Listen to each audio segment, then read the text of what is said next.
₹4 પરત લેવા માટે કોઈ 4000 રૂપિયા ખર્ચી નાખે ખરા? વાત થોડી વિચારતા કરી મૂકે તેવી છે, પરંતુ ખરેખર સાચી છે।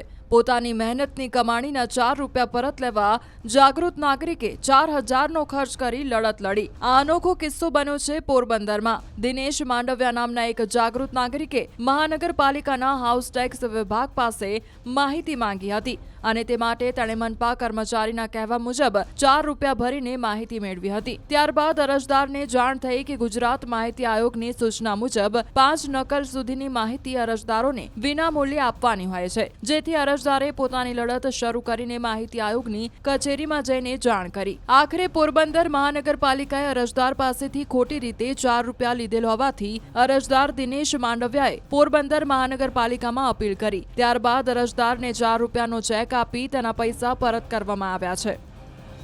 પોરબંદરમાં ₹4ની જે લડત જે છે તેમાં ₹4000 ખર્ચી અને જે સમગ્ર માહિતીની જે આખી વાત જે છે તેને લઈને ભારે ચર્ચા છે જોવા મળી રહી છે। જ્યારે જે ₹4 મહાનગરપાલિકાએ ચેક દ્વારા અરજદારને પરત આપવાની જે ફરજ પડી છે, ત્યારે આ અંગે જે મહાનગરપાલિકાના જે અધિકારીઓ જે છે, કર્મચારીઓ છે, તેમને આજે ચેક પરત આપવાની જે આખી જે વાત છે તે અંગે પૂછતા તેઓએ ક્યાંક ને ક્યાંક આ મુદ્દે કાંઈ પણ કહેવાનો ઇનકાર કર્યો હતો। પરંતુ હાલ તો કહી શકાય કે અરજદારે જે રીતે જાગૃતતા દાખવી અને જે ₹4 પરત દીધા છે અને ₹4 પાછા તે મહાનગરપાલિકામાં જે આપવાની જે સમગ્ર વાત છે તેને લઈને ભારે ચર્ચા પોરબંદરમાં જોવા મળી રહી છે। અમે આરટીઆઈના માધ્યમથી મહાનગરપાલિકા પાસે માહિતી માંગેલી હતી અને તેના અનુસંધાન અમને ₹4 મહાનગરપાલિકાની અંદર જમા કરવાનું સંબંધિત અધિકારી દ્વારા સૂચના આપવામાં આવેલ હતી। તેની સૂચના મુજબ અમે ₹4 નગરપાલિકામાં જમા કરાવી પણ દીધેલા હતા અને ત્યારબાદ અમારી જાણમાં આવેલ કે 5 નકલ સુધી તમામ માહિતીઓ અરજદારોને વિનામૂલ્યે આપવાની થતી હોય છે। આથી અમે ગાંધીનગર ખાતેના જનસંપર્ક અધિકારીનો સંપર્ક કરેલ અને તેઓએ અમને જણાવ્યું કે 5 નકલ સુધી તમને કોઈ પણ રકમ ચૂકવવામાં પાત્ર થતી નથી, કોઈ પણ સરકારી વિભાગ હોય।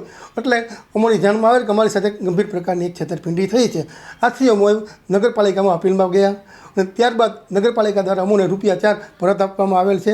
₹4નો સવાલ ન હતો, પરંતુ જનજાગૃતિ આવે અને આ પ્રકારે કોઈ પણ અન્ય અરજદારોને ₹4 ભરવા માટે પોરબંદર મહાનગરપાલિકા હેરાનગતિ ન કરે અને ₹4 ભરવા માટે પણ અરજદારનો 2 દિવસ જેવો સમય બગડે છે, કલાક 2 કલાક લાઇનમાં ઊભું પડે છે। ત્યારબાદ નગરપાલિકાને ₹4 ભરાય છે, એના પછી અધિકારીને પહોંચ બતાવવી પડે ને એના પછી અધિકારી માહિતી આપે છે। આ જટિલ પ્રક્રિયામાંથી અન્ય વ્યક્તિઓને પસાર ન થવું પડે એવા આશયથી અમે આ ₹4 નગરપાલિકા પાસે મેળવેલ છે। નગરપાલિકાએ અમને ₹4નો ચેક પણ આપેલ છે અને અમારો ઈરાદો પણ એવો છે નગરપાલિકાના વિકાસના કાર્ય માટે આ ₹4 અમે તમને પરત પણ આપી દેવાના છે।